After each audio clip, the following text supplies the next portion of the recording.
იდობის საგამოფენო პავილიონი ბოშის სხვადასხვა სახეობის თანამედროვე ელექტროინსტრუმენტების გამოფენას მასპინძლობს. ექსპოზიციის პარალელურად საქართველოში, სომხეთსა და აზერბაიჯანში ბოშის დილერებისათვის კომპანიის წარმომადგენლებმა სპეციალური სემინარი ჩაატარეს. კომპანიამ თბილისში უკვე გახსნა კავკასიის რეგიონული წარმომადგენლობაც.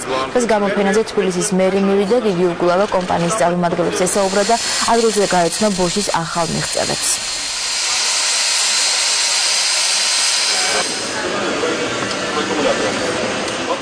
საერთო კავკასიური ოფისის შექმნა სწორედ თბილისში ხელსაყრელია იმის გამო, რომ აქედან აზერბაიჯანისა და სომხეთის დაფარვა ადვილად ხდება.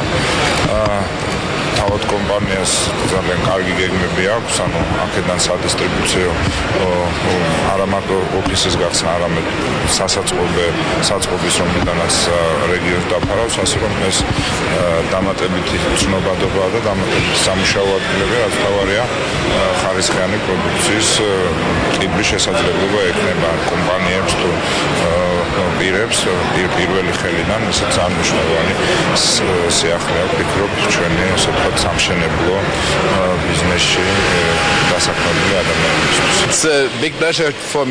ჩემთვის დიდი პატივია რეგიონალური ოფისის თბილისში გახსნა.